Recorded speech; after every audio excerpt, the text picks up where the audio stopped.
I want to mention that it's not since long I have been sharing the Vedanta, but I did it very, very often. Many persons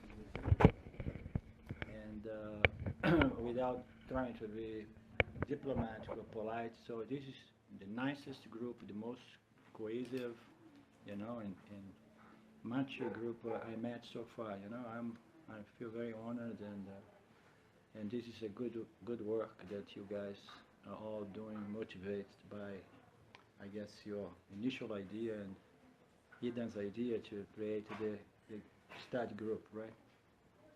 It's very nice. Great pleasure to be here. Thank you.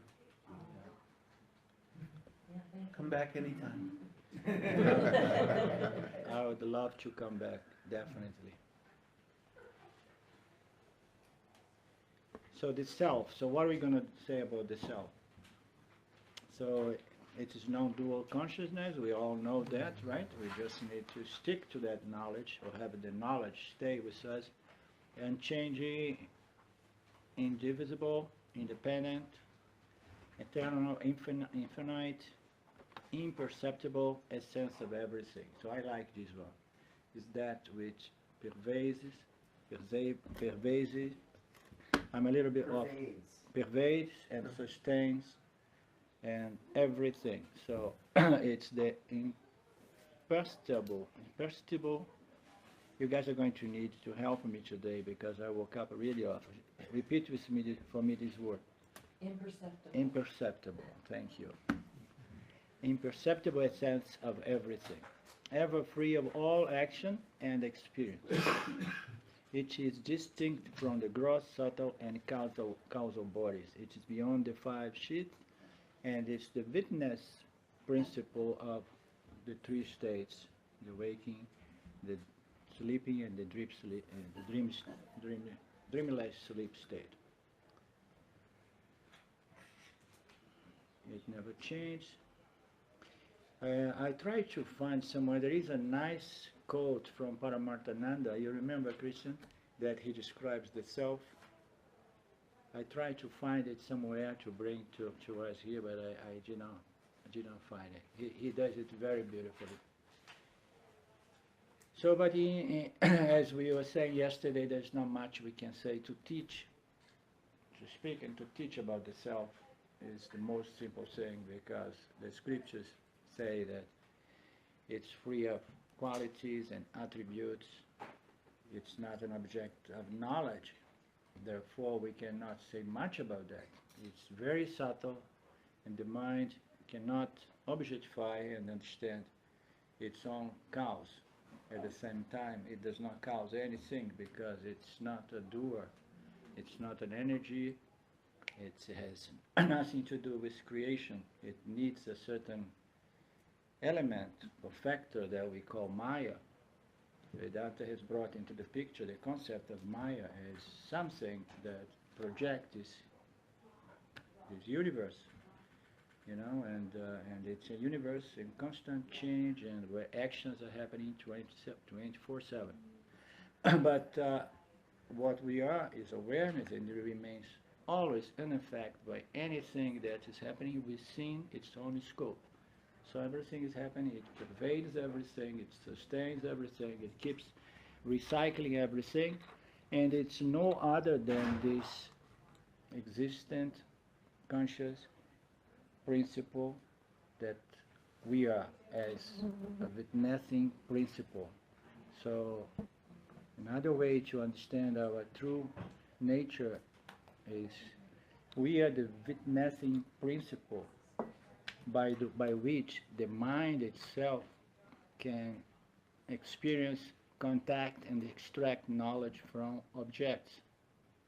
So the mind can contact the world of objects and extract experience and knowledge, and it's all due to what we are in our most fundamental sense, which is this witnessing, conscious, existing principle.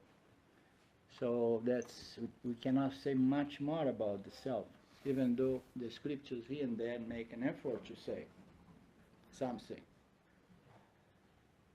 That which does not exist. And then here it goes into say something else about the self. The self is that which remains unchanged in the past, present, and future. It exists before and after time. It pervades and transcends all the states of consciousness. It is called Satya, that what is.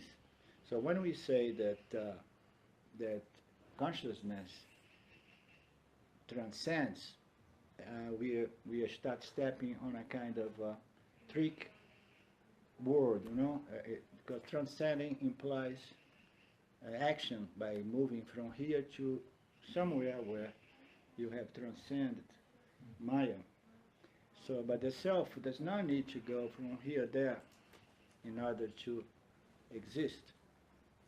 The self exists ever through the whole manifest universe, and it does so by pervading it, sustaining it, recycling all the objects, and it's present everywhere, and it can be realized as the very witnessing principle within each one of us, again, operating in our minds. Okay? It's very close to the mind. The mind is a good representation of the self, but yet the mind is just subtle matter, and it appears as a conscious entity or a conscious principle due to its power of reflecting pure consciousness and become conscious of objects. But the real boss, our true identity, is the pure, original, conscious principle called awareness. That which does not exist, like the antlers of a fish, is called asat. It's unreal. That which exists but undergoes change is called mithya. So the texts make a distinction between something that does not exist at all. Even though with all the mutation we are finding mithya, a time may come that we find antlers in fish, it may happen. But so far it has never happened, and it seems to be impossible. So it does not exist, so it's asat. It does not. And Christian, I know that your Sanskrit is much better than me. Every time I'm pronouncing some Sanskrit word wrongly, please help me. Huh? You don't know that. I saw you doing such a pro job yesterday with the salutation in Sanskrit. Just fake it till I make it.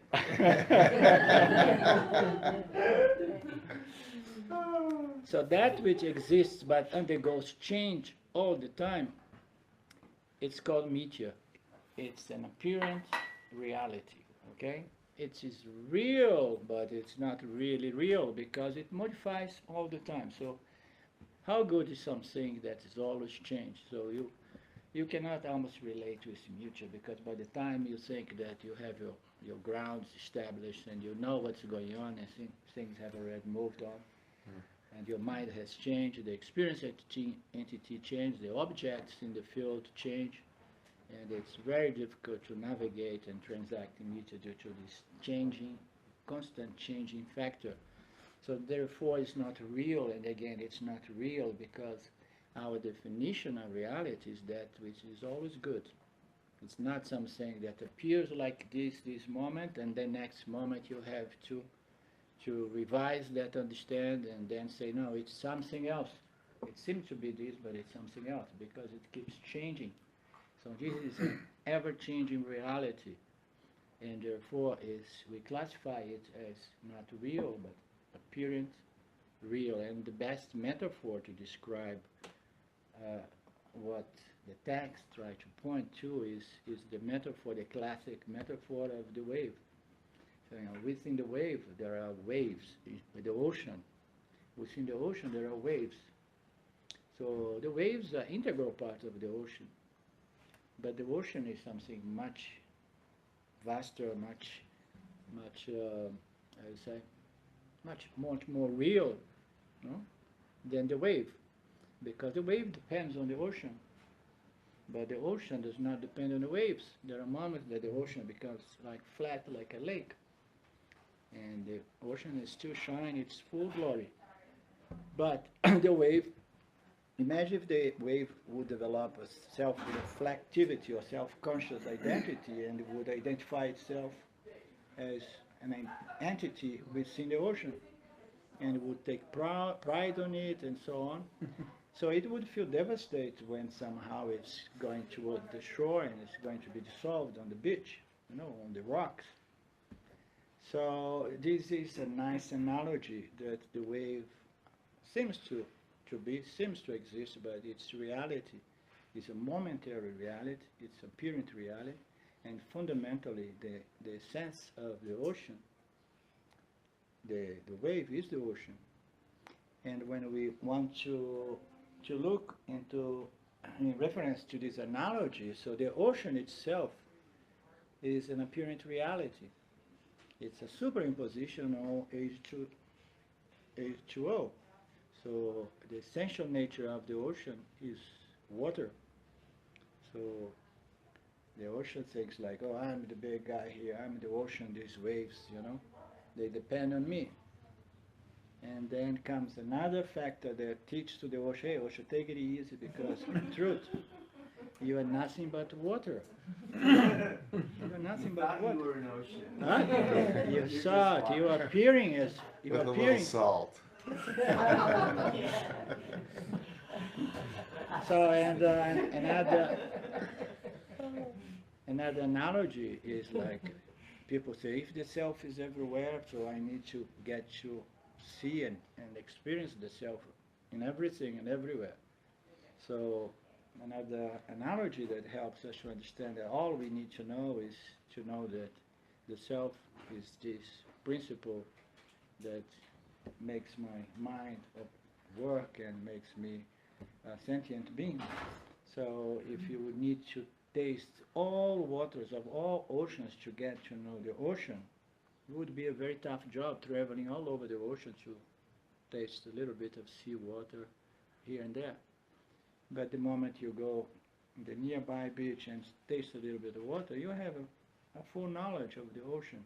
So all we need to know is the self within our own being, our own apparent construct called the jiva. So, and only our intellect can know it for oneself.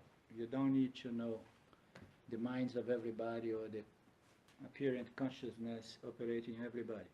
So you need to know only what you are as awareness. The whole existence can be divided into two categories. The I, which is called Aham, and the rest of the world, which is called Idam. So I, and who was an object yesterday? You? Yeah. I and you. Yeah. So I and this. So the two categories in existence is basically divided into subject and object. Okay? Mm-hmm. The I principle that appears as a jiva, the experiencing entity, and its relationships with that and that and that and everything that appears as an object of knowledge experience.